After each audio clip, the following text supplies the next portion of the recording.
Welcome, everybody, to another open mic night on Faith Unaltered. See a couple of names in the chat here that I recognize. One of them is conspicuously here when he should be either starting or prepping for another show. What's up, St. Sean? Yeah, no, I wish you had time to come on also, but yeah, I'm gonna have to come back and catch that one. We'll only probably be going here for about an hour tonight for open mic, depending on how things go. So I might be able to catch some of that, but wish I could join you guys. But yeah, so got Amber's here in the background. I think she might have stepped away for a second, but um, how's everybody doing tonight? Gonna have a really easy time. There she is. Hi, howdy. I think your mic is muted or something. It does that. It has a There you spot go. on there that has the button that mutes the mic on the mic, and then it's got the one in StreamYard, and it's too many buttons. European vampires are very pale. They are the biggest customers in sunblock in the world, if you didn't know that. They require it. They use SPF coffin. So how's everybody doing tonight? Shout out in the live chat if you're here. Let us know you're here. Not exactly a firm category of topics tonight, but since I am the cosmic corner guy, and we have with us the canonical narrative forte expert, literally the leading scholar. Oh, you guys So are killing me.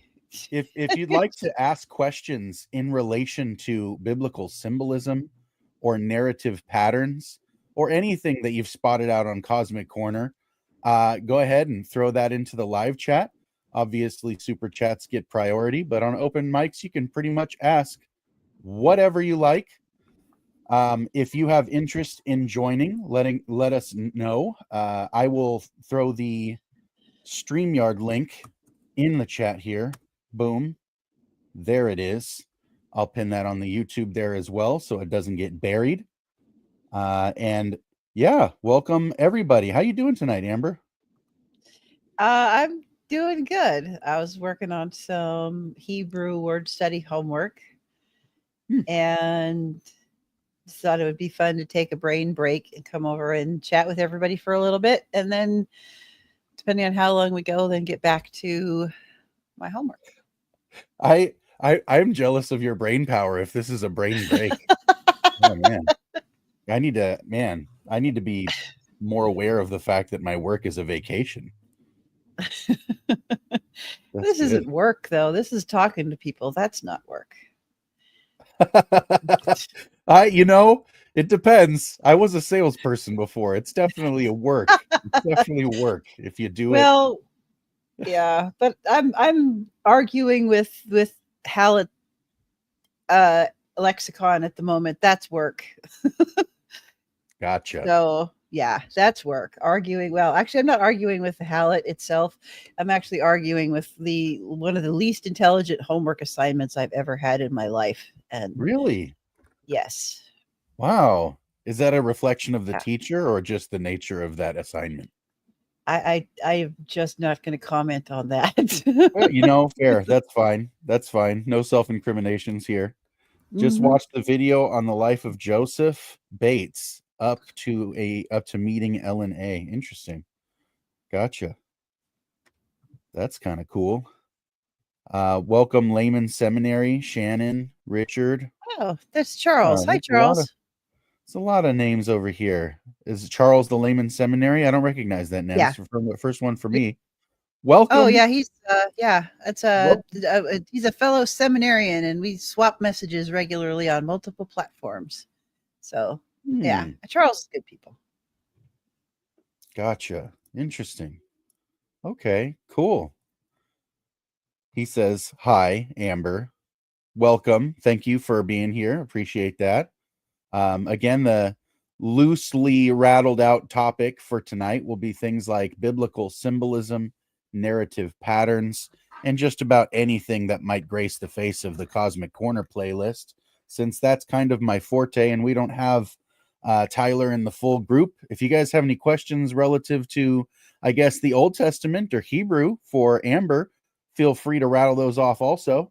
While she's here, you better hurry up and get them in because she's a big lot to do.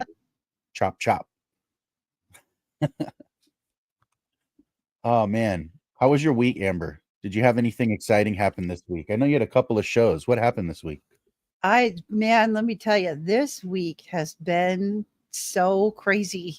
I had some doctor stuff on Monday, and I did Biblical Rogues Gallery, and we were talking about Hebrews 12. It's been a minute since I've was been on there. I need to get back and hang out with Pritchett again. You need to come hang out with us because we have a blast over there. And then Tuesday, we had an episode with Jalen, and I had Arthur from the Apologia Center come talk to us about charity and graciousness in interdenominational or traditional apologetic conversations. That was fantastic. We had a blast, and hopefully we can get Arthur back. I would love to be able to talk with him on that Oh, topic or just about any topic, but he's particularly he fantastic. brought up one of the things that we're going to be talking about next week, Yeah. which was that was a crazy coincidence if I ever heard one. It was like, There's no such nobody thing as talks about coincidences. nobody talks about the problem of evil as a narrative Uh-huh. problem. Like, no, Oh, that's yeah. crazy. It's a That's so narrative cool. problem. Absolutely. I Yeah. completely agree. And then let's see, I'm losing track. Oh, and then yes, a Tuesday, I also got really good news. My biopsy results came back as negative for cancer. It's benign. So that's awesome. That was a good thing. Praise And God. then I have Monday, I have the appointment to get the treatment plan and get all of that figured out so I can get the rest of that done. And then Wednesday, Courtney, Carrie, and I did an absolutely epic episode on how Hebrew thinks and the ancient Near East mind. That one was amazing. We had so much fun. That was probably one of my favorite Faith Unaltered episodes that I've done, is that one. And I caught a then, good deal of that episode as well. I didn't finish it yet though. it was pretty fun. And then last night we had Tim Barber on. I did catch that. We talked to Tim Barber, and that was interesting. That was really interesting. That was a fun conversation also. So it's been a crazy busy week, and I've been trying to keep up with school. So I'm working on all kinds of word study stuff and New Testament interpretation methodology, which is as boring as it sounds. And just pretty much, that's pretty much been my week. How was your week, Josh? My week was all right. It was a little weird. It got thrown off a bit by some scheduling stuff at work. Monday happened to be a holiday, and Monday's also my day off. And so Tuesday ended up being a much busier day than normal because the guy that's normally in my absence wasn't there either. And so, always playing catch up when the holidays show up. But other than that, it was a really good week. Got a lot done. Can't complain. I'm a little sore because I got stuff done, but I got stuff done. So being sore is all right. It's one of those things, makes you feel like a man. Oh, so we got a couple of questions in here right, from let's folks in the audience here. It looks like I wonder if perhaps Abraham and Isaac would have been a symbol if Israel had fulfilled their role as a priest nation to the world. That's an interesting thought. I think that's something that you definitely probably have some say in there. I would say if perhaps Abraham and Isaac would have been a symbol if Israel had fulfilled their role as a priest nation to the world. I'm wondering if he could clarify that question a little bit more. Like, what exactly is that trying to ask? Can you drop us another sentence or two and clarify that a little bit? I don't want to answer the wrong question. I think that's fair. PMA Master, can you clarify a little bit on your question here so that we can answer it more clearly, I suppose, or more directly? It's a little ambiguous as to what you mean by would have been a symbol. What exactly do you mean by that? Chris liked the episode of Faith Unaltered with Tim Barber. Yeah, catch all of it for sure. Tim is a very delightful chap. I enjoy him a lot. Saint Sean left us a question. Hopefully he's still here. He might be starting already with Nico. I noticed the significance of trees in the Old Testament. They seem to be landmarks, but I'm thinking probably more. And of course, trees bookend salvation history. What's the deal with trees? Man, trees are a great universal symbol. He's gonna drop a bomb and walk away. He likes to do that sometimes. That's like Christian Die Hard. Okay, so trees are an interesting thing. He's right about that. Trees definitely are something that ought to catch your attention. They're one of the mainstay objects that's pointed out. There's not many things that are described about the garden in the beginning. In the garden, there are 3 trees. That's crazy because there's not much else in the garden that is explicitly described, but you get 3 trees, and there are 3 distinctly different kinds of trees, right? 2 of them we can say are probably things that are metaphysical in nature, and then the third one is plainly material in nature, right? And so you have trees playing the role of something that touches both spiritual and material reality. I think they're a very unique kind of thing. Also, they're a very interesting thing to behold visually when you see a tree, let's say in wintertime, and there aren't any leaves on it, and you look at it and you say, wow, that's really interesting. It's dead. It's not really dead, but it stripped itself of its obvious life, goes into a dormant state, almost like a grave during the wintertime, and has a motif of resurrection in the springtime. And so trees are a bit of a living gospel if you can view them properly. Trees also are mentioned in the Psalms as flourishing near living water. And so they represent a proper, ordinate, let's say, seeking of the sustenance as we consider the source. And so living water is something that comes from on high, gravity, right? But also it comes from on high because it is of a living quality. From the living God, the Most High, flows living water. Of course, it comes from on high.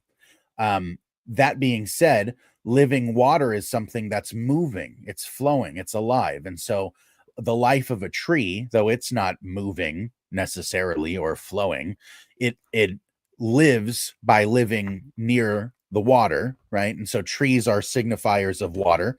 They do demarcate location and can be landmarks. There's a lot with trees. There's definitely a lot, but especially let's say the trees in the scripture. There are, let's say, 6 main important trees in scripture that I can think of off the top of my head. 3 of them are in the garden.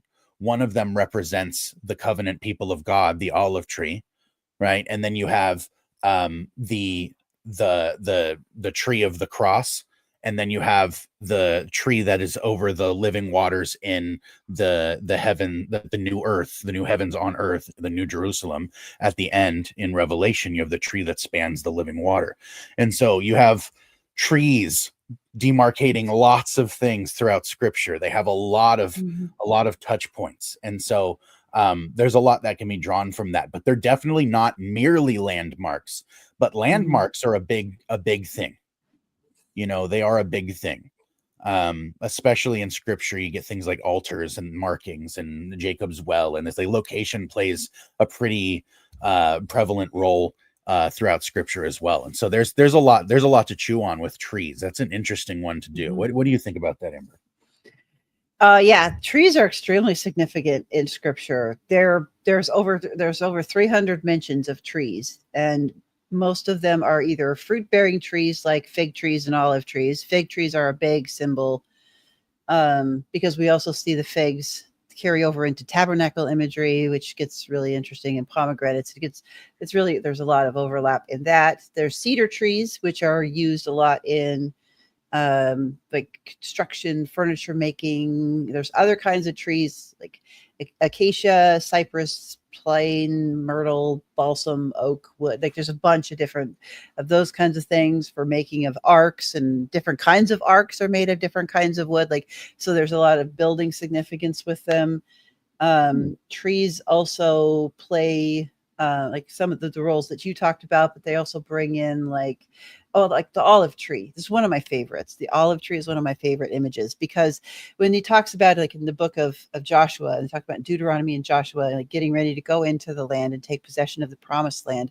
And there's that all that language that people skip over about all the stuff that's going to be there when they get there.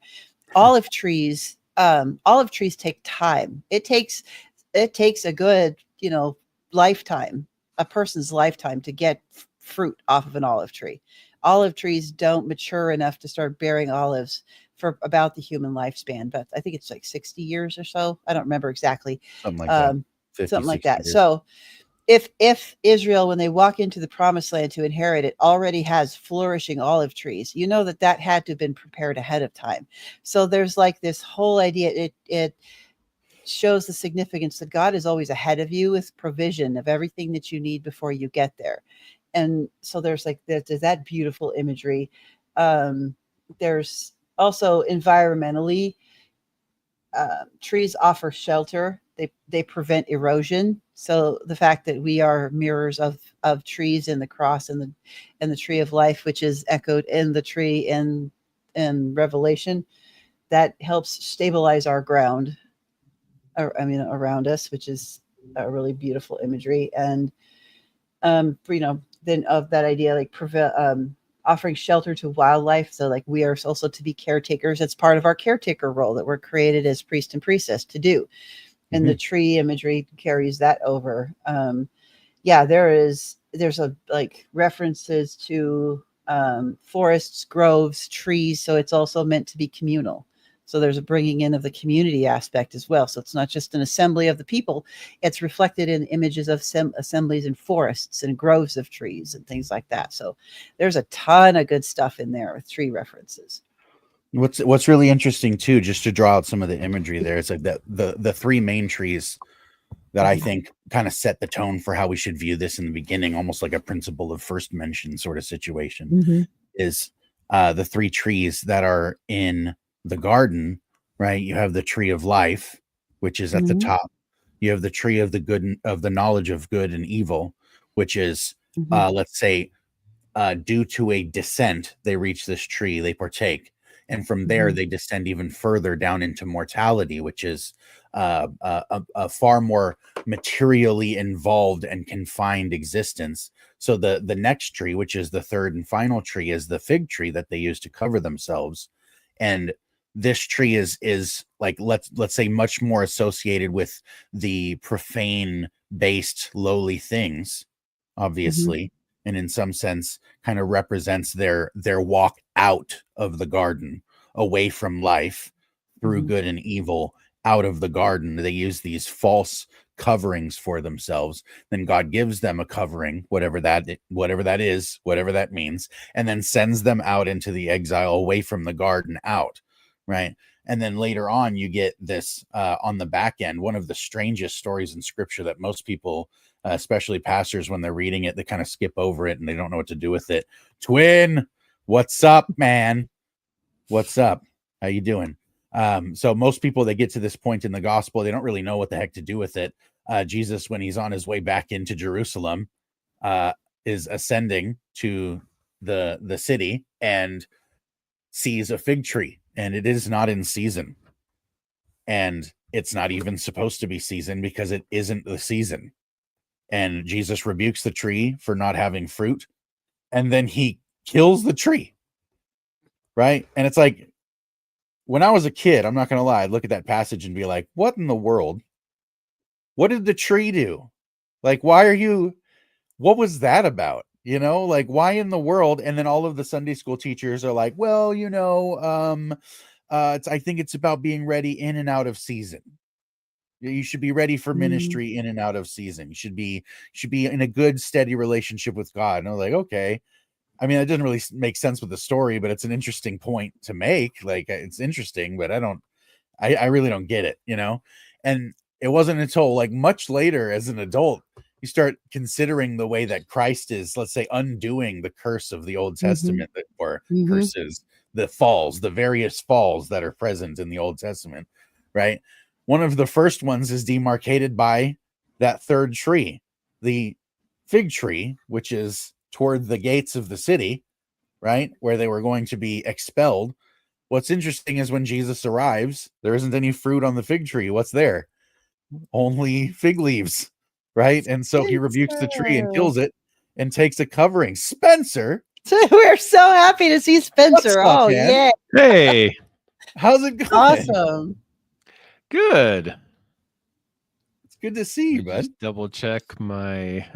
Actually, didn't double check my settings. Okay, good. The settings are right. It's good to see you, man. Haven't had you on a show with me in a good minute. It has been a long time. I know. Yeah, it's been a long. Sorry. You've been things creating a with lot the of content, podcast, and yes, yeah, several other platforms as well. It's and also been working on putting together a Good Friday sermon for my church. So praise God. That's daunting. I'll be praying for yeah, you. it is. Holy smokes. It is. So just to catch you up, Saint Sean asked this doozy of a question here. Since you just popped on, it'd be interesting to get some of your thoughts on it. Notice the significance of trees in the Old Testament. They seem to be landmarks, but I'm thinking probably more. And of course, trees bookend salvation history. What's the deal with trees? Succinctly put. I like that. Oh boy. Are you familiar with the Bible Project series on that? On trees specifically? I know that it exists. Yeah. I probably watched some of it, but not the whole thing. They have a whole series of podcasts about like making the design pattern connections with trees, and they extend it to like things like bushes and vines and other things like that. So there's your mileage may vary on how connected some of those design pattern themes are, but I think their episode titled like "Humans Are Trees" with like question mark is one of their most popular, most listened to episodes they have. I think. People are trees. Yeah, people are trees. There it is. Yeah. Yep. Troy made an interesting point here. The fig tree is the corrupted priesthood. Oh man, that's got some tentacles to reach out in every direction. Oh man, I hadn't even considered that. That's interesting. Yep. That is very interesting. So good. Yes, you are, twin. Yes, that's fantastic. The Lord blessed us all when he made just one of you. Oh man. Yes. Okay, so it looks like PMA Master has clarified some of their questions. Okay. So we'll go back to that. Let's go back to that. Said, I wonder if perhaps Abraham and Isaac would have been a symbol if Israel had fulfilled their role as a priest nation to the world. We all agree that Jesus' death is required to save individuals from creation to the end. And so if God's first plan had succeeded, perhaps Jesus would have been as Isaac and Israel, Abraham, a willing sacrifice. Interesting. So I think what they're asking is if Israel had succeeded in fulfilling the covenant that God gave them in the Old Testament, they would have become in and of themselves a willing sacrifice and ushered the kingdom in through Messiah without needing to murder him. I think that's what they're asking. Okay. Am I misunderstanding, you guys think? No, I think you're probably getting it right, because I have run across that before with one of my friends that I communicate with online. That same question, so I know it's out there.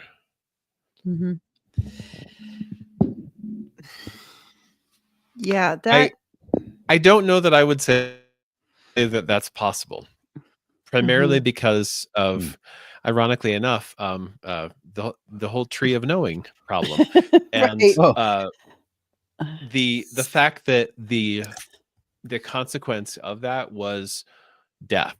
like mortality, that fall from a incorruptible, or not incorruptible, fall from an incorrupted state into a corruptible and corrupted state, that led to that and the exile from the garden, so like being cut off from the tree of life.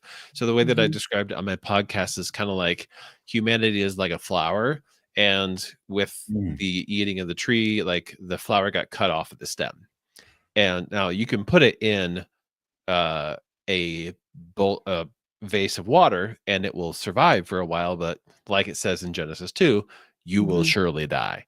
Like, it's going to happen. And so I think that is very much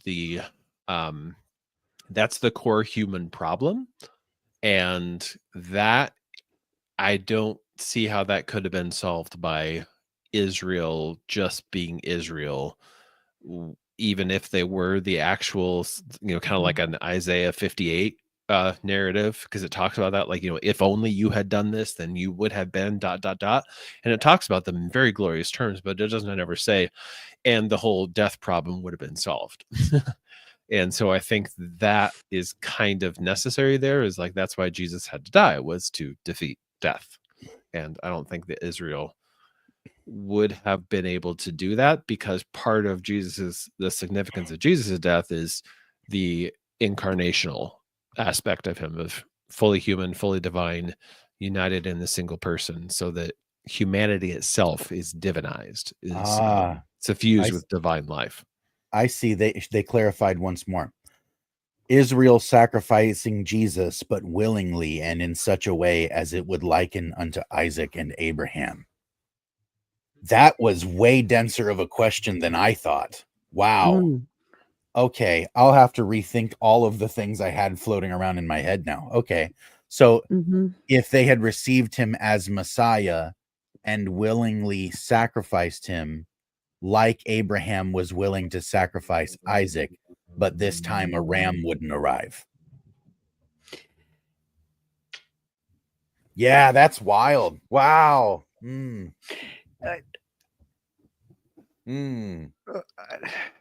Interesting. Oh, yeah. That's interesting. Okay, so I think, like, knee-jerk reaction, I think when we say sacrifice, if they were sacrificing him, he would still have to be in a position to hand himself over, if that makes sense. But I think that one of the crucial aspects of Christ going to the cross was, in fact, to absorb and recapitulate all of the negatives and suffering and betrayals that mankind experiences and perpetrates, right? To the point where Christ becomes the lowest thing. And I'm not sure that the same principle would have been accomplished in the incarnation if he hadn't become the lowest thing. And so I have an intuition in my head that it wasn't merely about the motif of Isaac and Abraham that guided the process, but that's a very interesting thought, to be honest with you. If Israel had received their Messiah and ushered in at least a covenant kingdom and then expounded it by way of the cross and the Christ, but it would have to be a relatively different mechanism God is utilizing to bring all that about. And so it's very difficult. I would say I don't really have enough of a point of reference to know what that would look like as far as pulling it out. But it's one of the things that I think is probably, I think it's probably necessary that God utilized a low point in Israel's history where they were most likely to reject him. And he did that purposefully. And so it wasn't necessarily the basis of a failure of Israel's that brought about the cross and the means that it was brought about. It seems like God's intent from the beginning was to make himself low, if that makes sense. And so it's almost an expression of the ultimate taking on of responsibility and expression of humility that Christ would go from the most high to the lowest place. You know what I mean? I think that makes a higher fulfillment of the process when it's finally brought to its resolve. And so I think that's probably one of the reasons why. But I agree that it would definitely be an interesting multiverse theory fan fiction. That's for sure. It would be very interesting to consider the kingdom ushered in and then expanded in that way. It's very interesting. What do you guys think?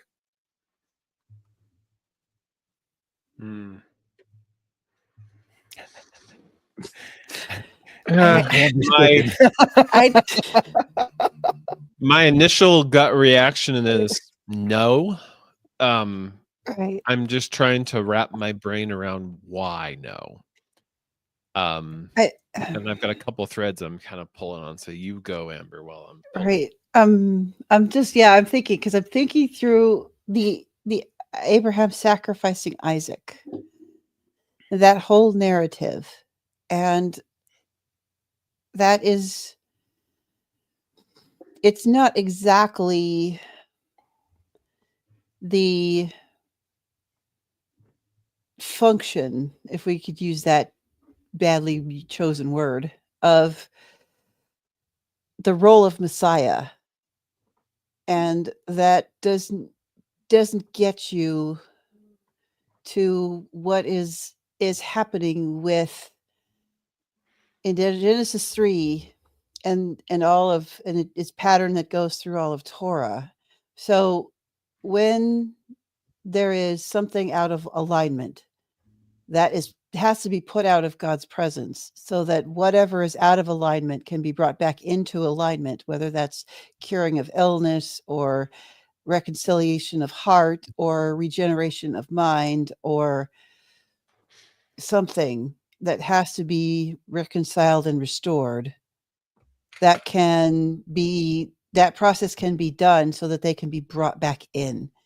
So it is when they were put out of Eden, it was so that they could be reconciled, redeemed, and brought back in. And that has to be, when you go back in, Ezekiel 37 is so important here, because that has to happen. And a human born person could not fulfill the requirement that was needed because of Ezekiel 37. And that's what has to happen. So if you think about it, like the one who played the role that was the pivot to bring people back into redemption and reconciliation had to be able to be outside of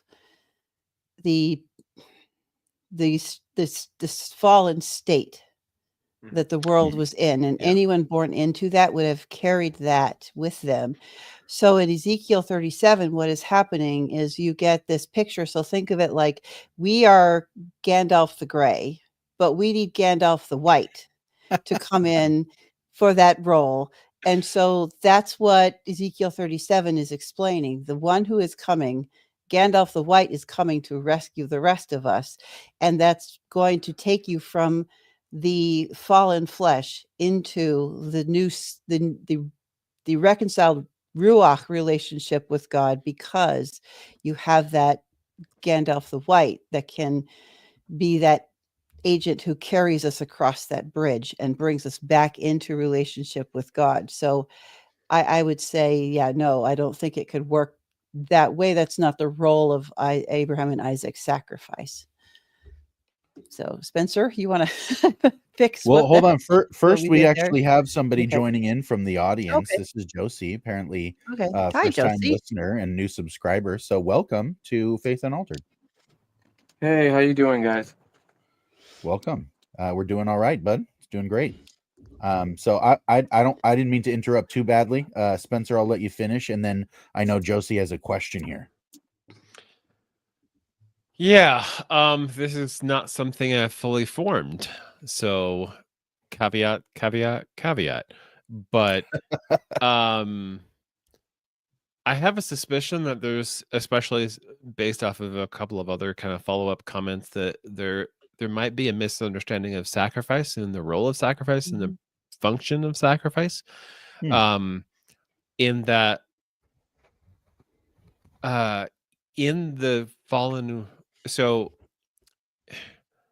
I'm trying to think of how to say this. One thing to remember is that Jesus doesn't have to fit into the sacrifices. The sacrifices fit into him.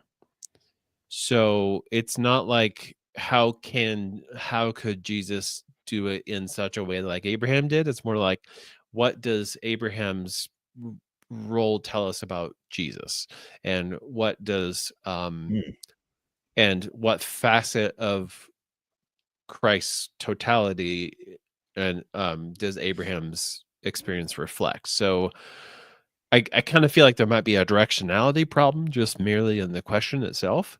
And then as far as like sacrifice goes, I mean, first of all, sacrifice is a gift, is an offering, is something given joyously and as a act of celebration. Even the sacrifices for sin were given were given after a cleansing and purification of repentance. So they were somber, yes, but they were also, kind of like in the Day of Atonement, it says to afflict your souls, which is definitely, a somber moment. But immediately thereafter comes a feast after the fast is broken. And so there very much is this.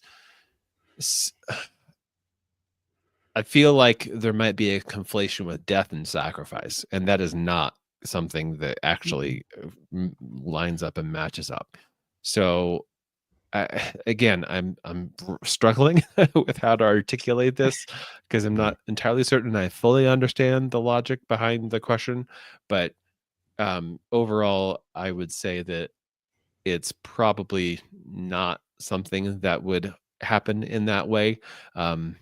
My guess would be that if Israel would have been the servant they were always designed to be, and that if they had recognized their Messiah, then Christ still would have died, but the manner of his death would have been very, very different. It probably would have been in this kind of like willing process, but which, by the way, it was willing anyway. I mean, Christ says, like, no one takes my life from me. I lay it down. And several of the church fathers noted how he bowed his head and then he died, as opposed to the other way around, which is how most of us do it. Like, we die and that's what makes our head fall down. And they were saying that he bows his head first as an indication of saying, I am surrendering my spirit. I'm giving up my spirit.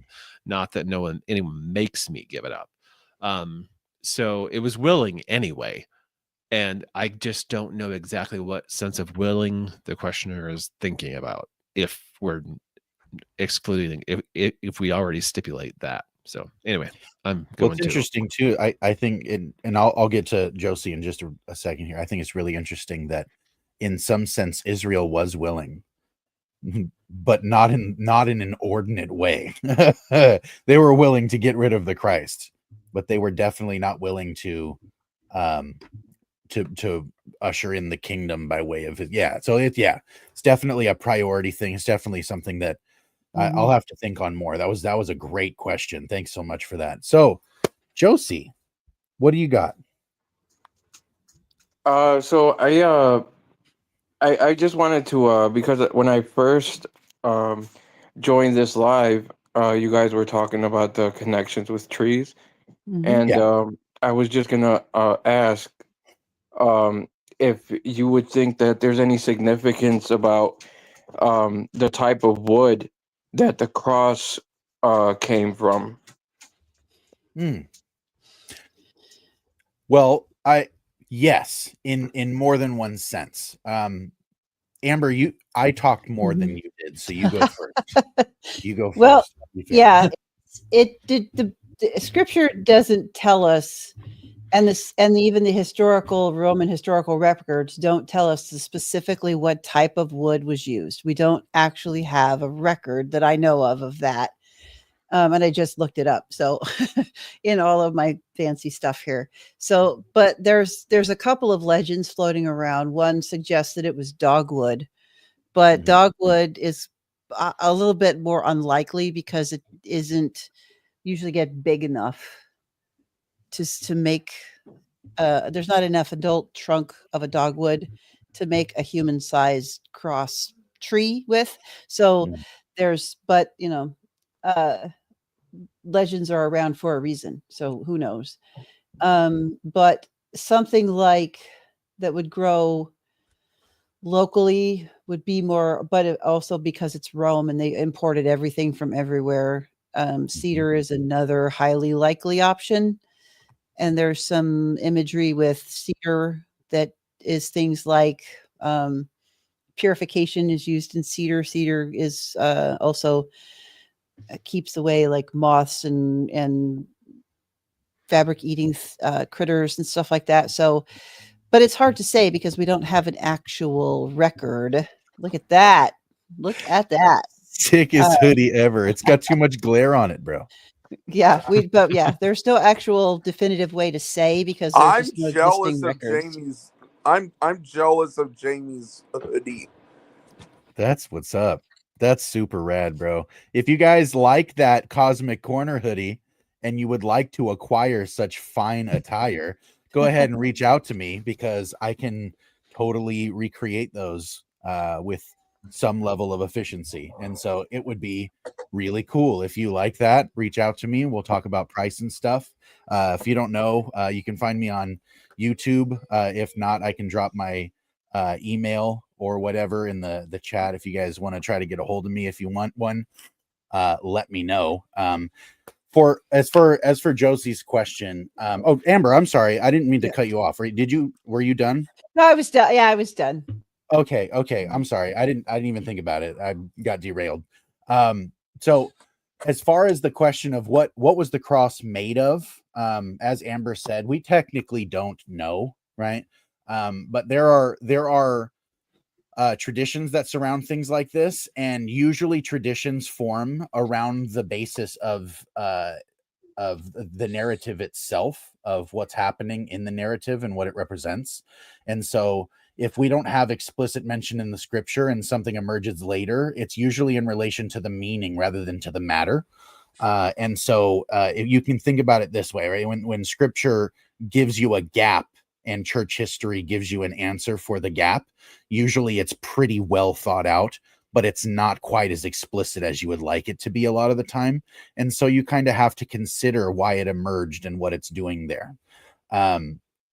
So the tradition that I'm most familiar with in relation to the tree would be that it was made of dogwood or that it was made of cedar, right? From what I understand, the Eastern Church believes that it was a composite of some kind, or that it was made from multiple different woods, all of which I believe are part of the construction of the temple of the Old Testament. And so a lot of the time, if you see the overlap of materials in that way, what it's doing is a narrative callback. And so I think the significance of the wood would be something that's like,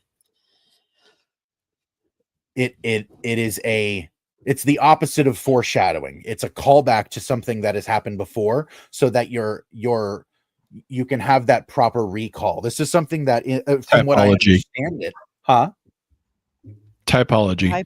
Typology, yeah. Writing, yes, typology, exactly. And so, like, from what I understand it, this is very much what the function of the Psalms would have been for people, and why Jesus would have began quoting Psalm 22 while he was on the cross, is because those first lines would have been an immediate callback to everything attached to it, right? And so if the cross is made of materials that are in relation to the temple, then in the cross, what Jesus is doing is something that's related to what the temple is and does, which is to, create a sacred space. It is to give a means by which the people can have a communion with God. It is God with us. It is the container of holiness. It's where the Spirit dwells. And so there's a lot of things that come along with that. It's this, it's the center of the world, in some genuine sense. And so I think that's actually a really great question. Do you have any follow up for that one, Josie? Or I know you had a couple of questions, but I don't want to. Well, I was just gonna say, because I'd imagine that everything involved in it would be symbolic of something. So the wood or the cross would mean something. The amount of nails, the wound in his side, and I just thought maybe there was a connection with what you guys were talking about with the trees, and also like maybe even the wood that the ark consisted of. the Ark of That- Noah. That was Gopher Wood. That was Gopher I remember Wood. that. Oh, right.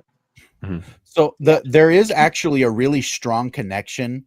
Go ahead, Spencer. Go ahead, Spencer. I was gonna pull on the thread that the Epistle of Barnabas points out. So there's in the intertestamental period between when the exile happened and the Gospels were written, a couple of different traditions and ways of doing things kind of sprang up that you don't see in the text of the Old Testament. So you won't see this, what I'm going to describe, when you read Leviticus 16, but you will see it in like rabbinic literature, and it will be reflected in the Epistle of Barnabas, which is after Christ's death. But if you read the narrative that Matthew in particular gives of Christ's passion, of like the whole procession of him going from Pilate to, all the way to Golgotha, there are so many analogs and parallels to the way in which the goat for Azazel, what is normally called the scapegoat, is treated and handled, and what is done to it in the Day of Atonement ritual. And so I think, and I certainly agree with the author of the Epistle of Barnabas here, that Matthew, when he was writing his gospel, was explicitly and intentionally telling his very Hebraic readers that this is who Christ is when he goes to the place of the skull, is that he is the one bearing sins away on his shoulders, just like the goat for his Azazel. Yeah. Okay. And oh, sorry. I just wanted to clarify really quick too, that when they're writing both in Greek and Hebrew, when they're recording detail, especially these kinds of details, when it's important to the narrative point of the story, they're very meticulous to include those kinds of details. And so details that are left out usually are left ambiguous, because the narrative of the story that they're trying to tell is the most important focus. So these are fun things to think about and speculate about and look at tradition and what the tradition says. But ultimately, the thinking of the languages is telling us the thing to focus on in the details of the story that are the most important. So, right. Especially because there's a billion and one facts that you can include, but only the ones that are relevant to the context of what you're trying to convey are the ones that you're going to select. And so all of the details they do give are obviously, important details. The details that they leave out are things that don't foster the story. And so often our request to ask for things that aren't there just doesn't foster anything except, our curiosity or whatever, which is interesting. But I do think that there's a connection because it seems like what you're asking more specifically is in relation to what we were talking about at the beginning of the stream, which is trees. And I mentioned the 3 trees in the garden. There is a direct connection between the tree of life and the cross, like a very, very obvious symbolic tie over. But even more so, you can think about it as Christ restoring things and bringing creation with him back up to the height of the garden by making himself the most high, the lowest thing, like I was saying before. And so it's a completion. He's filling every bit of the symbolic space that reality has to offer by being the most important thing, being treated as the least important thing. Right? Being the most fidelitous and trustworthy thing in the world, in the whole universe, being betrayed by by one of the people closest to him, right? Like being the source of life and good, being killed and buried in a grave. Like there isn't really much further you can go into parody to find such intervals between meaning. Like it just, and so Christ bottoms out at the top and he bottoms out at the bottom and he fills the entire space with himself. So that's what the cross is doing, is bringing you both to Sheol and to the top of the garden all at the same time. I'm thinking of St. Irenaeus. He says, the sin that was wrought through the tree was undone by the obedience of the tree. Yes, exactly. And so, yeah, the the cursing of the fig tree on the way back into Jerusalem. A week later, he goes to the cross. So there's 2 trees accounted for, and Christ is the life. So that's the third tree. Christ is the living, right? The cross is the tree of death, which is the knowledge of good and evil. He therefore partakes in the height of suffering and betrayal and shame and so forth, right? And so all of those things are there. Most of the meaning's not actually in the composition of the wood. It's in the story. You know what I mean? Like, it's very difficult to kind of make a symbolism one-to-one reference, because symbolism is a contextual language, if that makes sense.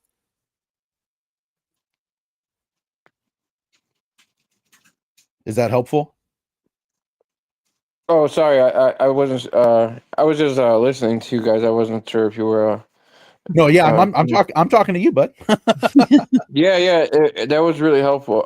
Actually, could I get the reference for that about the what you guys just stated just now? What Spencer read? Yeah, right. It's from a meditation on the tree of knowledge and the cross.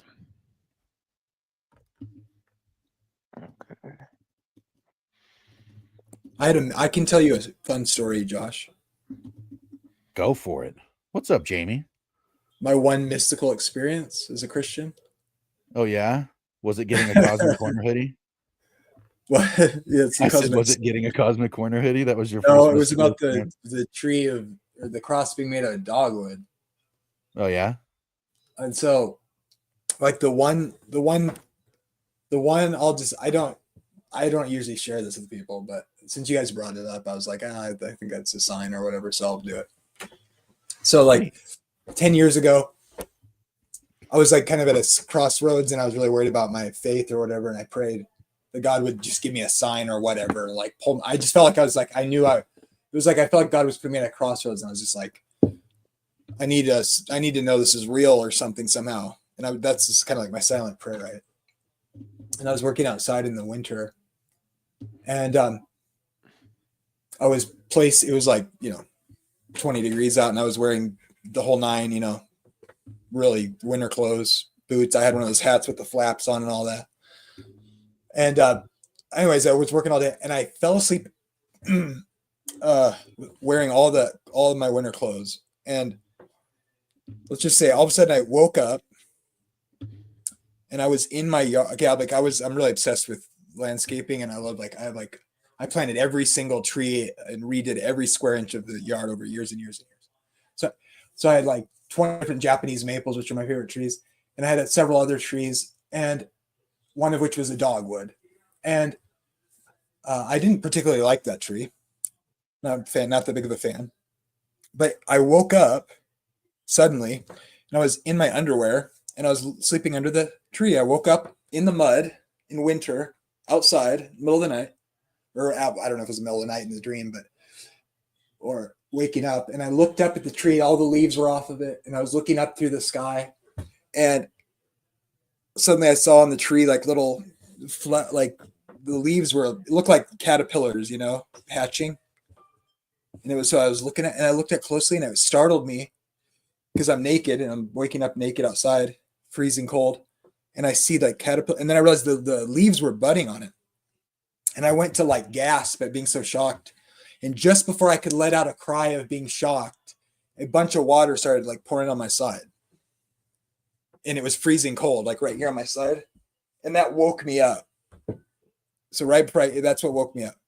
And it was like a 2-second dream. All that happened in 2 seconds. And I woke up in my bed, and I was like soaking wet and cold from being naked and poured with water on me, right? It started like having a bucket of ice cold water dunked on you. Anyways, long story short, it was really intense. I thought I woke up, and I was like, oh wow, I'm totally clothed in my winter clothes, but I still thought I was naked and freezing and covered in ice water.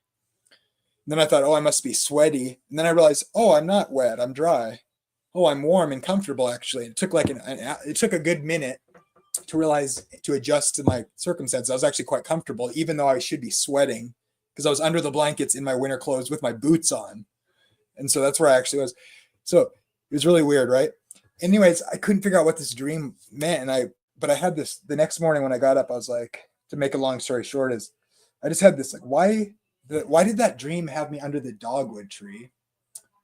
And I just compelled for the next day. Like, I don't like this tree. I don't think anything special about it. I knew it was something weird because it was such an intense dream, but that was my least favorite tree in there in my yard because I had all these other beautiful trees and that one I wasn't particularly fond of. And I looked up and I'd never heard that Christian thing about it being a dogwood. And so I just was compelled to look up the dogwood tree, and I just looked up the dogwood tree. And then I learned about that Christian tradition about the cross, which is the tree I woke up under that was budding. So I thought that was cool.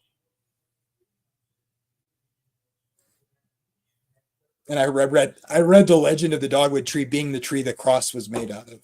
Wow. Yeah. So you were seeing the life flow forth from the cross in some sense. Yeah, and I was naked and under it in the fetal position, cold, and I was shocked at the leaves growing. And the thing about it was, the dream was, it was like it was like what Paul, I explain it like Paul. It's kind of embarrassing, but I was there. I was outside naked, and when I came back in my bed, I was sure I couldn't transition, and so I knew something was very strange about the dream. I knew it was from God because of my prayer, but I didn't know what it meant. But I felt compelled because I was just, why this tree? And then I just like went to the internet, looked up the dogwood tree, and I started looking up, and something came up about Christian category, and I read it. So I went. I was just like directed to it, and I read that. I'd never heard that before, and I was like, wow. So I think it was a dogwood. That's pretty cool. That's actually rather compelling, I'm sure. Yeah, for me. That's incredible. Thanks for sharing that, man. That's incredible. Yeah. Wow. Very cool. Okay, so I see here that Sean Spencer has left a comment for you, Josie, clarifying this is where that quote that he read from is from. Demonstration of the Apostolic Preaching. Chapter 34. Very specific. Well done. Good work. I had to make sure I got it right. Yes, we're all about accuracy. All right. Said, thanks. I was having a hard time finding it. Are you still here, Josie? Yeah, I'm here. I was looking it up on my phone. I was having a hard time finding it, so I'm glad he included the chapter. Yeah, exactly. Right on. Yeah, I appreciate that. Well, thank you. Thanks for your question. Thanks for coming on, bro. This is really cool. Welcome to Faith Unaltered. Thank you guys. And I'll be watching and supporting the channel. I really appreciate what you guys do. Right on. I appreciate you, bud. If I can do the shameless plug thing, Amber here has her own channel called When Deep Calls Deep, and Jamie has a channel called Christian Middle Earth, and both of them stream rather often as well. And so if you like what we're doing here in the kind of open forum thing, you can kind of find it with both of them as well. They were a lot of fun. And then if I can mention that I have my own playlist on the Faith Unaltered channel called Cosmic Corner, where I talk about symbolism and narrative and things like that all the time. And that's kind of my shtick. And so if this is something that you're interested in, check out our playlists, bud. Yeah, check out Spencer's channel too. Oh yeah, and check out Spencer's channel. That's right. That's right. Spencer's is fantastic. Like I send people to Spencer's channel all the time. It's fantastic. That's right. Trauma Informed Church Kid is his channel. Okay, cool. Yeah, I took a screenshot so I could I have all the information, and I just wanted to leave you guys with this, that from what I was looking up from what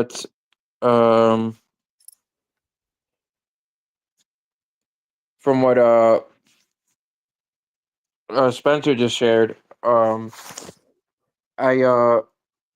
was just thinking also about how Jesus is pretty like is the equivalent, how you guys are saying about the tree of life, that just as the apple that Eve ate was the sin, that Christ was the fruit to pay for all those sins, just as the tree that came off the tree of knowledge.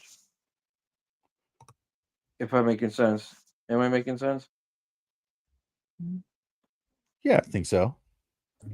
Hey, let me tell you really quick. The brief version of the Christian dogwood thing goes something like this. According to legend, the wood from a dogwood tree was used to make the cross upon which Jesus was crucified. However, the dogwood as we know it today is quite unsuitable for making a cross that's human, size cross, because it doesn't grow straight or large enough in the branches. Right. That's what Amber was saying earlier. Yeah. Oh, I missed that part. Sorry. So Jesus transforms it, right? So that because the tree was like feeling bad about or something, right? Sorry, I missed that. It was crooked, so he straightens it out. Yeah. He certainly does that to human nature.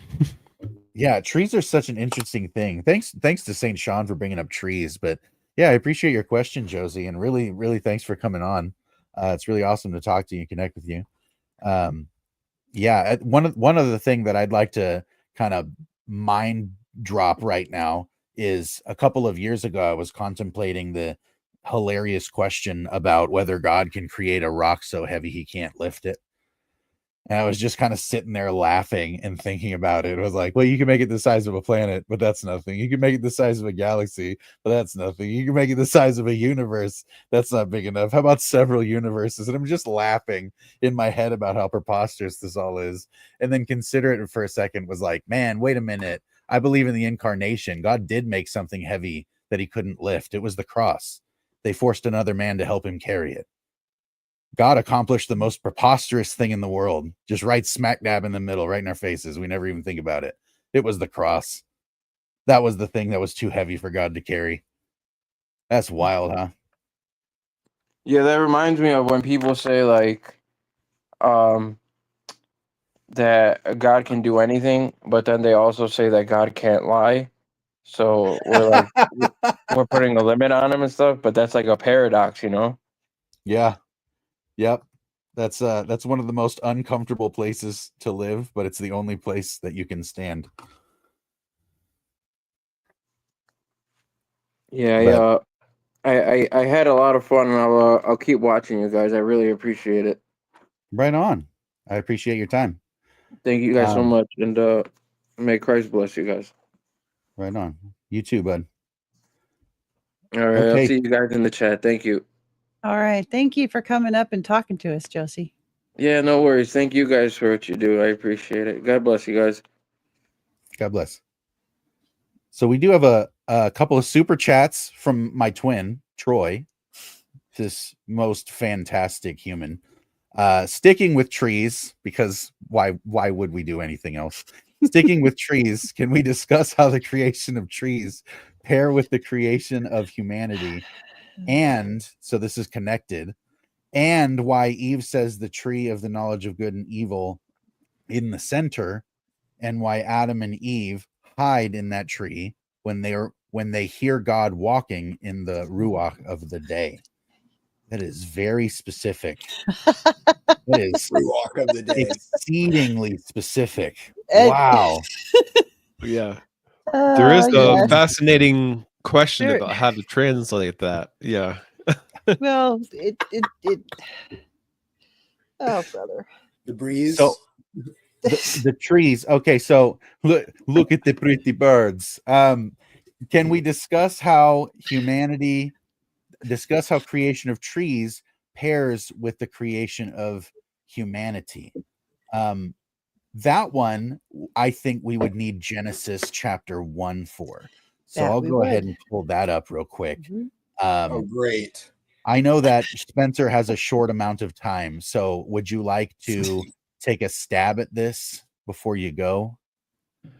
I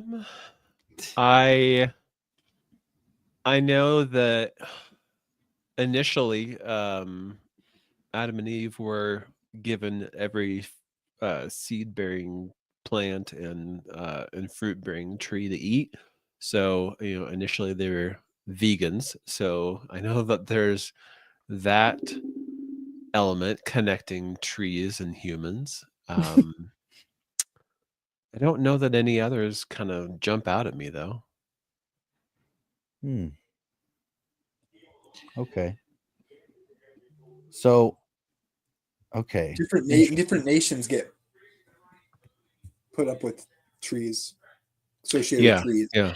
Like Lebanon is usually cedars. So, Well, if we're looking at Genesis, one of the we touched on this a little bit earlier, but one of the things that oh gosh, this is kind of complicated. I'm trying to figure out how to walk through this in my head in a way that people understand, because I only sort of understand it myself. So you've got there's a lot of multiply intertwined images that are going on here at the same time. So the structurally, Genesis 1 is creating a space and then filling that space. So the creation of the space is full of things that provide for life. So there's trees, plants, edible things.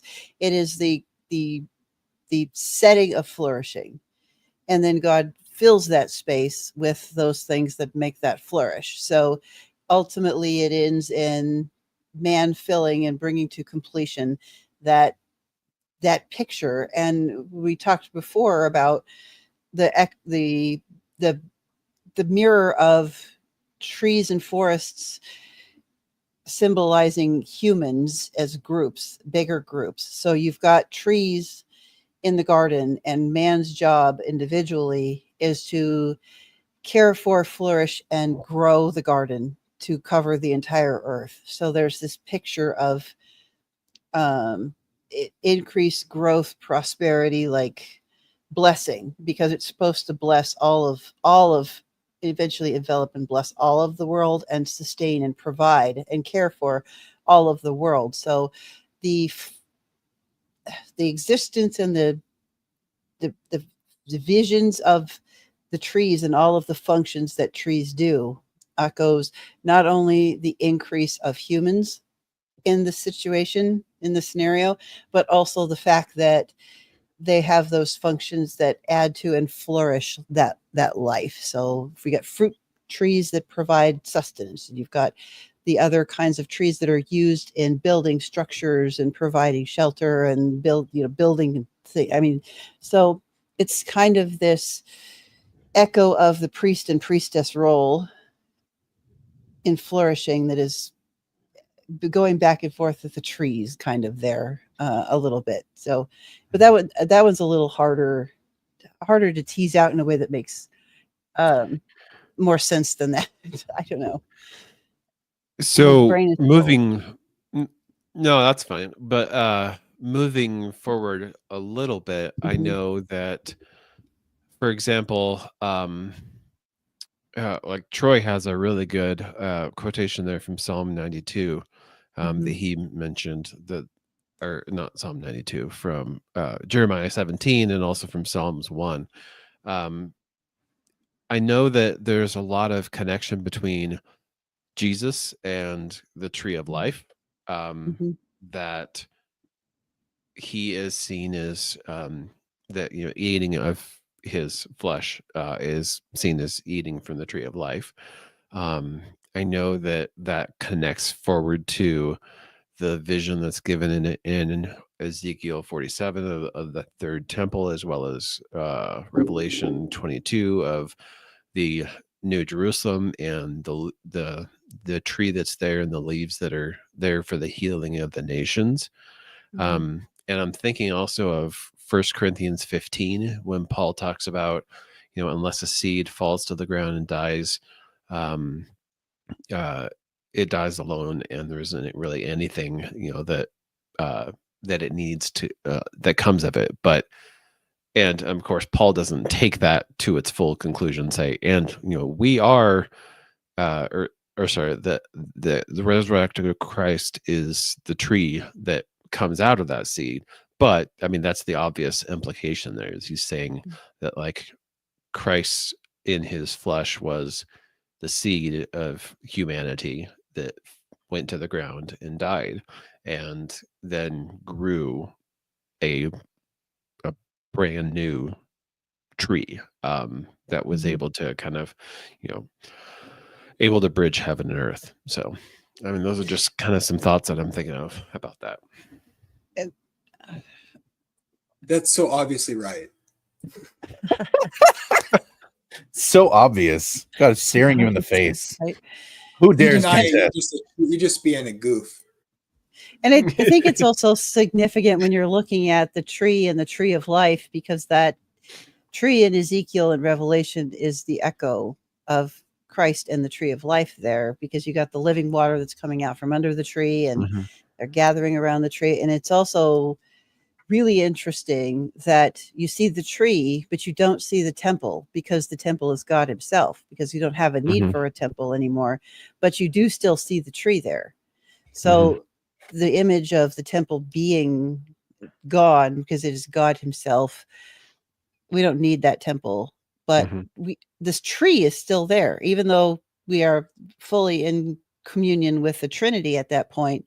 The tree is the image of the tree. It's still very much a real tree that Yeah. that is going to be seen. So I can't pull any more at this right off the top of my head like that, just about that, but it's significant that is also there. Well, what you were saying, Amber, is why I made the connection between eating Christ's flesh as being part of the tree of life, because that image in Ezekiel of the river of living water flowing out of the tree is the same thing that Christ says in John 6 when he talks about, when he says, if anyone believes in me, out of his belly or out of his inner parts, his innermost being will flow rivers of living water. So he's kind of overlapping that temple tree himself imagery along with anyone who is a follower of him, which is not just someone who's following along behind him, but someone who is so united with him in this kind of act of consuming flesh and blood, and like becoming one in almost every sense. By doing that, we are, well, like Peter says, becoming living stones of the temple, and Christ, of course, is the temple. So, yeah. Another thing. Oh, Amber left. She heard I was going to talk and just decided to She's disappear like, because peace out. I'm done. she didn't want to hear from me. No, I want nothing to do with this. I'm sure that's. But no, another thing is that trees produce fruit that has seed in it, and man produces after his own kind by his seed. And Jesus says that you know them by their fruit. So we produce good fruit as being Christians. And we have seed that we bear to produce other children, which also produce fruit. I like that. I think that producing fruit is definitely one of the things that, especially because the first mandate God gave to us was to have dominion, be fruitful, and multiply, right? To be fruitful. And so reproducing after its own kind is the pattern God uses for all the other things that he creates prior to man, and then gives man dominion over the entire estate. But doesn't make us distinct from the rest of creation in that we still do reproduce and be fruitful to multiply, and after our own kind. It's one of the reasons why the Genesis 6 escapade was such a big deal, and why there was a global flood, is because it was actually an affront to creation order as much as it was anything else of just mere perversion. But also, it's the case that in terms of let's say, in terms of the form of a tree, what's interesting is that the tree reaches out with branches, and the branches, this will be very pleasing to Twin because he loves this. The branches themselves are a fractal of the entire strength and fortitude, the shape, the form of the tree. And down below, underneath it, is a, let's say, mirrored image of what it is that's above, that's producing the thing that's down below, that reaches into the depths, and the thing that reaches up to the heavens. The tree also is a form of the Christ. Like I said, the gospel we were talking about earlier, filling that narrative space. The tree does the same thing in its own accord, because the tree as a whole and any one part of the tree are an exact replica at every level of resolution, down to the leaves. The veins in the leaves look like the tree. It's like everything about the tree looks like the tree. Everything about the Christ and his activity looks like the Christ and his activity at every level of resolution. And so it really works. It's a great, trees are a great, like, holistic picture of many things, because it's also the combination of the, like I said, that reaching, but also the presence of what is above and what is in the earth, right? So man is made from the earth and also from the breath of God. In some sense, we're the meeting place of those two things, just the way that a tree is making a meeting place of those two things. It also is like a cyclical recycling center for all of the things that are occurring in its natural ecosystem, because the rain falls and the tree pulls the rain from the ground and pushes it back toward the sky in the form of leaves. You know what I mean? Like, there's so many things that trees do that are a beautiful picture of all these gospel things, right? I know I'm using my hands a lot. Jamie's loving the fountain of excitement, and you know, I have an Italian wife, man. Yeah, like I think trees are such an interesting thing. And then to note that the vein system that is on the placenta looks conspicuously like a tree. The mammary glands that feed a baby after its birth, when looked at in a cross section, look conspicuously tree-like. There's a lot that, yeah, the lungs themselves honestly look rather conspicuously tree-like. And so there's a lot of overlap, let's say, between like imagistically, there's a lot of overlap between humans and trees in that way also. All of those things are deeply meaningful because they're related to that fruitful production that you were talking about, Jacob. Is that it's actually part of the created order that God called very good, but it's also the first mandate that man receives prior to the fall. It Can is we for a second? also- Okay, Ryan, Oh, go ahead. I'm sorry, Amber. No. It is also it is also where in the New Testament Jesus says to produce good fruit, you know, a spiritual fruit as a Christian. And so we have all the dimensions present. I wanted to, for just a second, go back to something that Spencer said, because that it just kind of clicked in my head. How the kind of some of the image why behind this kind of works. So, because Jesus is the tree of life, and in Revelation and Ezekiel, we see that water coming out of the tree, because the water is the life, and that goes back in my brain to how part of the function of Christ's baptism there by John the Baptist cleanses the water that is the source of life. And that is how creation is healed in the final day of the Lord, when everything is put back in to the perfect order that it was supposed to be. And that starts in the baptism, because the tree of life is going back in to cleanse the water that is the source of life for all creation. So there's another one. Welcome to Chaos in Order. Welcome to Faith Unaltered. How you doing? I'm doing just fine. Welcome to the show. Did you have any thoughts on the question at hand, or did you have your own question? I didn't want to derail too quickly. So if you have anything to add to what we're talking about here. Well, I just tuned in a couple minutes ago, but I'm kind of surprised you didn't recognize my name. Recognize your name? I'm the one who wrote that intro for you guys that Tyler brought up. Oh, Gotcha. Okay. Gotcha. Right on. Well, fantastic. Nice to meet you. Welcome to the show. Yeah, we were basically discussing a buddy of ours did a super chat and asked about, we were talking about the symbolism of trees and how they're paired with the creation of humanity, and how trees reflect humanity, and humanity is let's say the epicenter of meaning, and trees are something imagistically that have a lot of meaning that reflects very deep things for humanity. And so I think it definitely could. I mean, obviously, like trees, when you have a very deep root, can survive some of the nastiest storms. I mean, it's crazy. amen to that. I mean, you can even see how, like, when a tree is deep rooted, it can even survive like 3 different categories of tornadoes. And that's now, obviously, if it gets like to be like the Joplin tornado, well, then good luck. But either way, it's like that's definitely interesting. I actually had another question about other things. I mean, of course, y'all have had episodes talking about Calvinism. I'd really love, like, Oh, yeah. As Tyler probably told you, I'm also an apologist as well as a musician, and I'd really love to one day come on and talk with you guys about Calvinism, because I think its scriptural conclusions are actually even more diminished when you look at the history of it.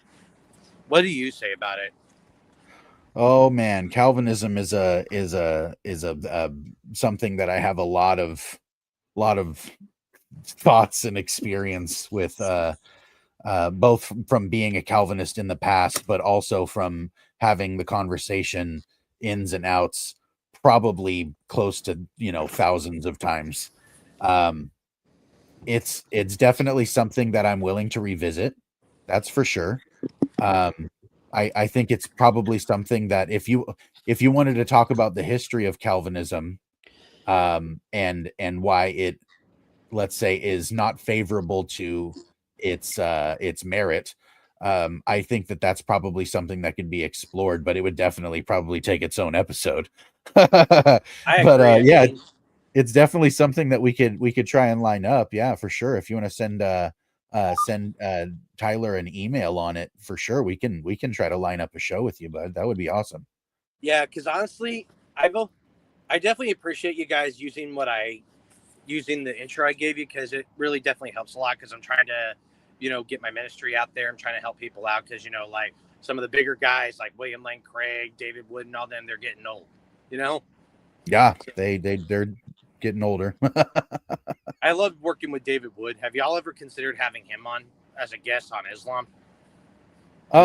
Honestly, we haven't covered very much about Islam, but he would definitely be. I mean, we've probably had maybe 1 or 2 shows that I can think of in the past that I can remember that we discussed Islam. So it just hasn't been something that's been a centralized feature, but I'd consider it for sure. You know what? Actually, forget what I said about Calvinism. I'd really love to one day come on and talk with you guys about Islam, because that's kind of what I studied before I got into Calvinism, and I'd really love to do that with you guys.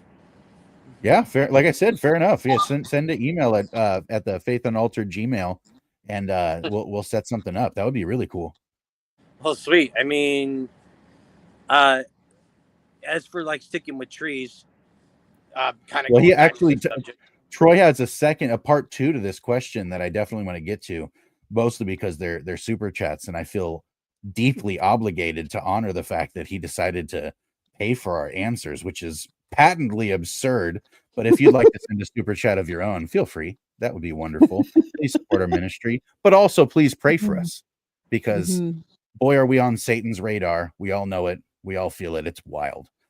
So the second part of this question is why Eve says the tree of the knowledge of good and evil is in the center.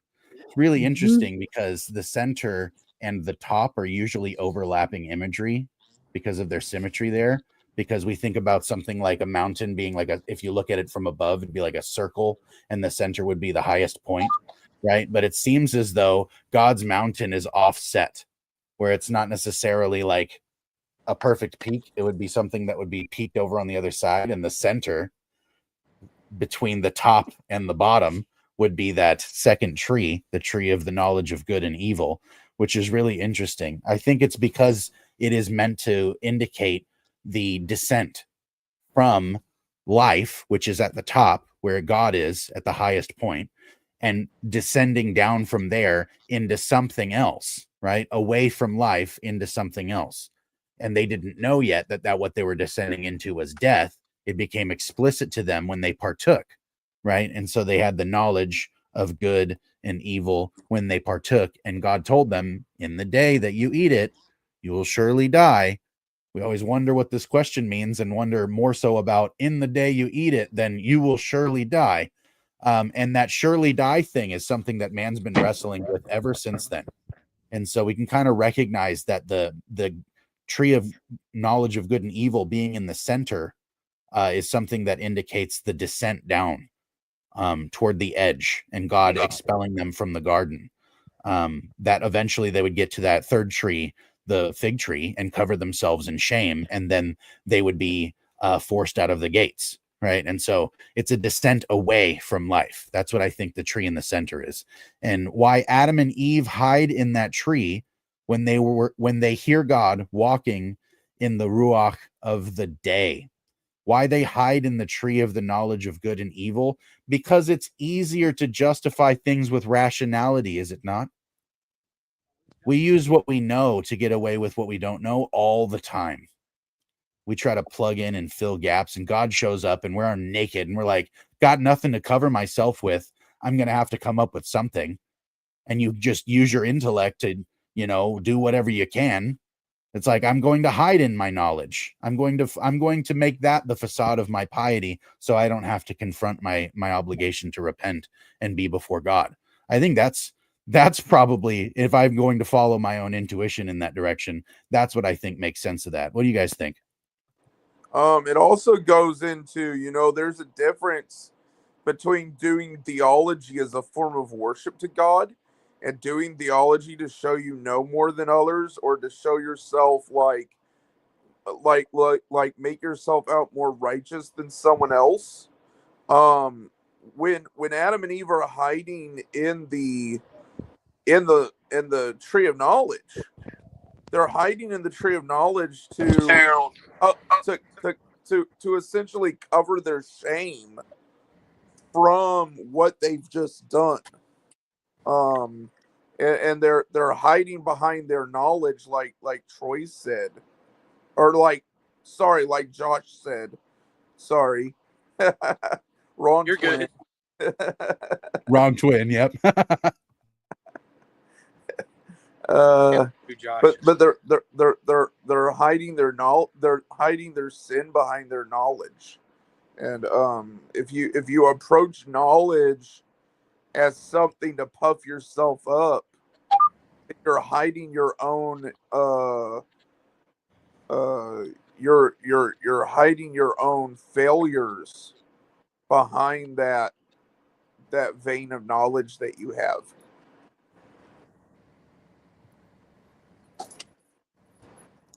Anybody else? Sense. Yeah, actually, I'd like to say something about that. Honestly, the thing I think that you made a really good point about it. Like, people often hide their sin behind their knowledge because they like to rationalize it, like, oh, I did this or that. Like, a great example is like a great example would probably be Star Wars, if you guys are geeks like I am. Word. Yep. And like when Anakin did what he did to those younglings in the temple, well, he used the fact that he was afraid to lose his wife as a rationalization for what he had done. And of course, we could go down the rabbit hole of how the Jedi could have absolutely done better. But either way, the point is, he rationalized his behavior through his fears. And we all do that, not just with knowledge, but anything, whether it's fear, privilege, entitlement, all that kind of stuff. But the thing I find interesting about it is when people talk about the tree of knowledge of good and evil, like whether they say the center or the top, whatever the correct word is, people often ask why put it in there at all. And I would say that if you look at the way Scripture looks at knowledge, God looks down on willful fools. He looks down on people who choose not to learn more, who choose to not get knowledge and all that. I think the way I would say it is he put that tree in there because he did initially intend for them to have that knowledge. But because they tried to achieve the knowledge on their own, as Inspired Philosophy points out, they were basically trying to do God's job for him rather than letting him be the boss. And so it wasn't just the fact that they ate from the tree, rather it was the timing and how they got it. Right. which is, I think, a direct reflection of what we should use in order to understand the nature of sin. Right. Sin is not chasing evil. Sin is acquiring good in the wrong way or too much. That's a That's good way what to put it. that is all sin. That's how the devils have any power to get us to chase it at all. They're trying to get us to chase a natural good that God has intent for. It has an ordinate place in reality. It's part of the very good. And yet they get us to chase it in the wrong way or too much.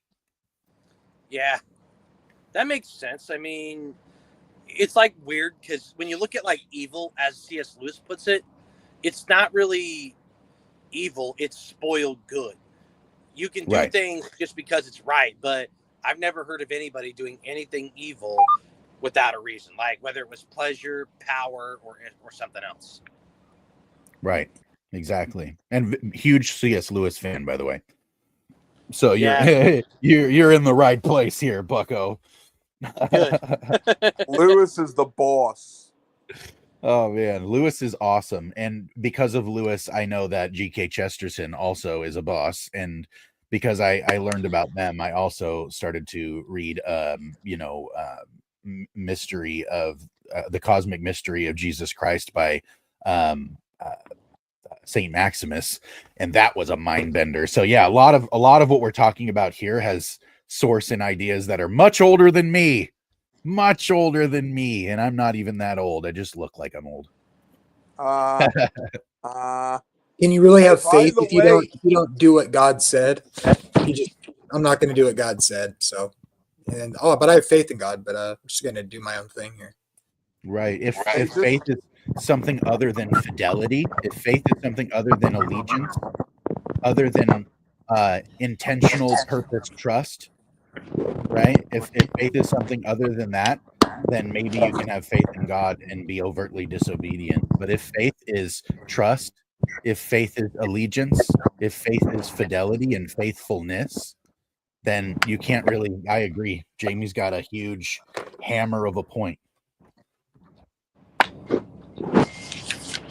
I think someone's rolling on your mic. Whoa, hold on. Oh, you guys started talking at the same time. Sorry, I was just gonna make a joke. I was gonna say, which one is the evil twin? You or Troy? Probably me. Wait, what? No, the guy, one of the guys in the chat, Troy, has been on our show a lot of times, and we happen to look alike. And he has a long red beard and wears a hat like this, and it's a big white guy, So it's kind of fun because I call him twin, even though we're not related. He's my twin.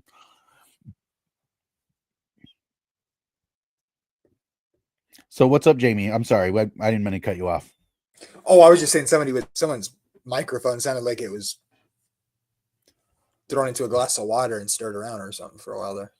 Oh, geez. Is it all right now? I couldn't hear it. Maybe it was me. Okay. It's fine. I don't hear it now. Okay. Yeah, no, fair enough. Yeah, I mean, this we're at about the hour and a half mark. This was really fun. Do you guys have any round off closing thoughts or anything that you want to kind of pull after before we start closing down? Winning. Yeah, like and subscribe to the channel and become a member. Yes, do this. And make sure, do that. If anybody's here from my channel, you should be subscribed to this channel if you're not. And hey, love you guys. We love you too, man. May the Lord bless you and keep you, make his face shine upon you and be gracious unto you. God bless, man. Right on. What about you, Jacob? You got any closing remarks or explosions? No. If anyone sees me from my channel or something, just like and share and subscribe. No, I just thought I'd come on and raise the IQ of the channel or lower it, depending on which way you want to interpret that. Right on. Well, I appreciate you coming on, man. Even if you didn't talk very much, it was definitely an interesting episode. That's for sure. This might go in my Cosmic Corner playlist as symbolism of trees. Freaking A. symbolism of trees. He's just gonna claim an episode of Open Mic Night for Cosmic Corner. That's right. I'm gonna name it and claim it. It's mine now. Name it and claim it. We got a regular Joel Osteen up in here. Oh yeah. I didn't say Kenneth Copeland. I wouldn't insult you like that. No, you can't come after my throat. Right on. Oh, look, here he's back. How's your connection now, bud? I'm sorry about that. I'm good now. My phone went a little haywire. Right on. Okay. Well, we were just going around and giving some rounding off closing thoughts and stuff. So, yeah, if you want to go ahead and give some round off thoughts about the topic we were discussing, and then maybe plug your content if you want to. Plug my content. If you said you were trying to get your ministry and stuff, you want to tell people about if you have like a website or whatever. Honestly, I think even though I didn't really have a lot of time to talk with you guys, I think I'm definitely interested in continuing further conversation. But honestly, I don't really have. I'll make it kind of simple, but some people might like what I have to say, and some people will probably not like what I have to say in my music. It just depends on if you're confrontational. Because with my apologetics, it's kind of like meant to help people come to Christ and get their life right with God. But when it comes to my music, the reason why I call myself Chaos and Order is because, well, it's like the opposite. I want to go after people who are like devil's influencers and get people to start telling them no. Because like a lot of people promote bad things like promiscuity, drugs, gang violence, stuff like that. You'd be surprised how much it makes a difference when people just stop supporting it. Yeah.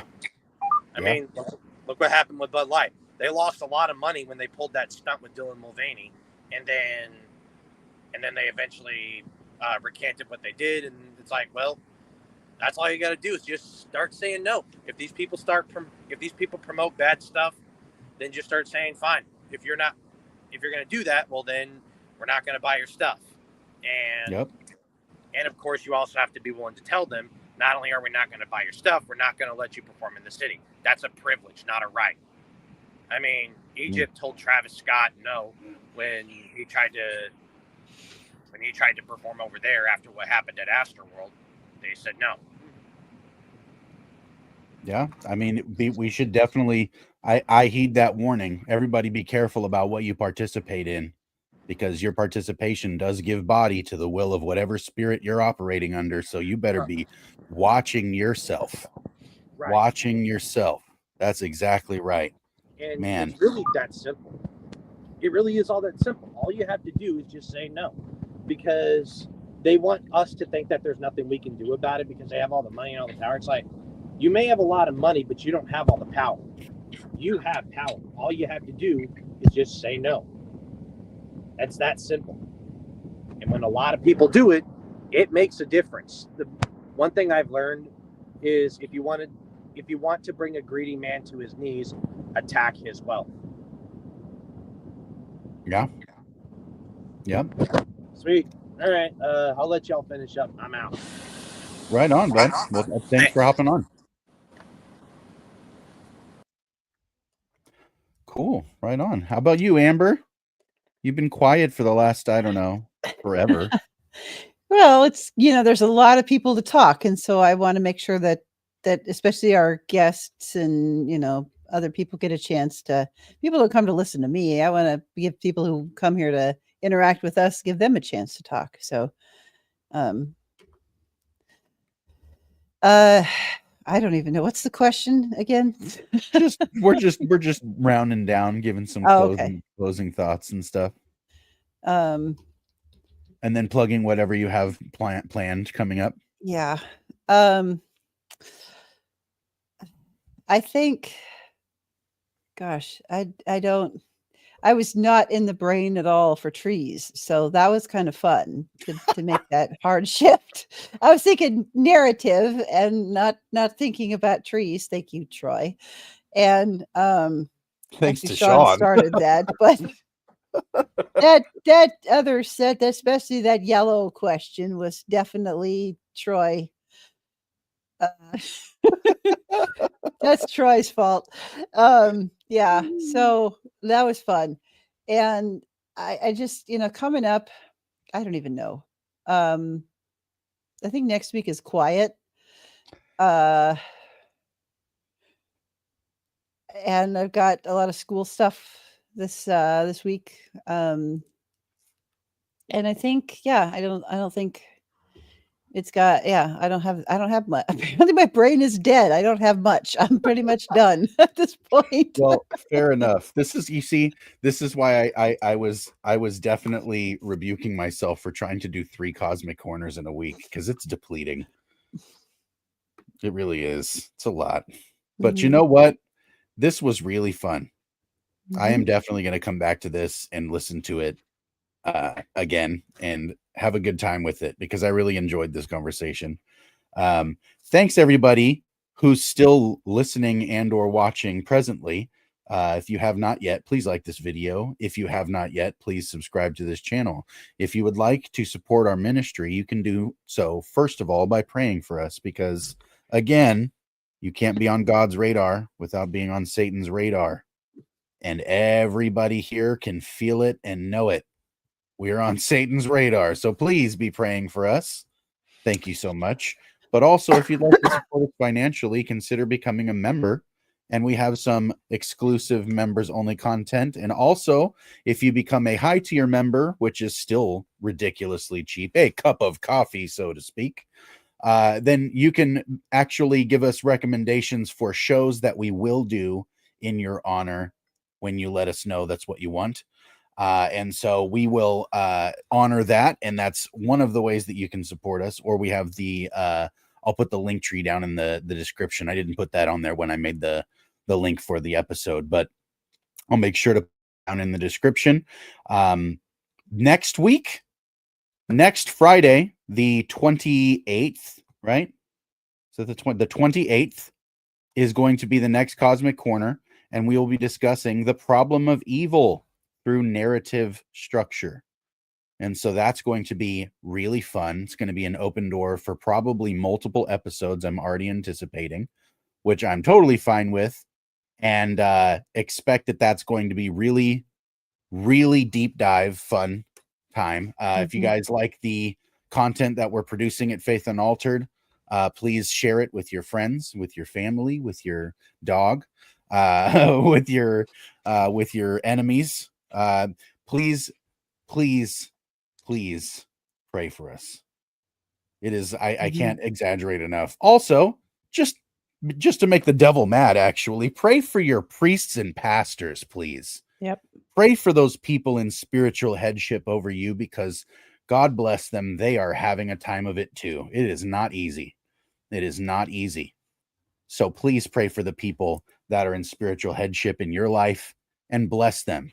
Tell them that you appreciate them and let them know that they matter and that they're doing what they're supposed to be doing and that God is using them for a blessing. Sometimes that is all the refreshment you need to walk right out of the wilderness and back into the cool of the day with the Lord, is just to be reminded that your ministry is doing something, that this is all, it's all worthwhile, that God is being fruitful, that he is regaining territory, and that you're part of it. You're part of a kingdom. Let your priest or your pastor know that you love them and bless them. Man, that being said, thanks for watching, everybody. We'll see you again next time. Until then, good night. God bless. Stay like Christ. Oh, Nick.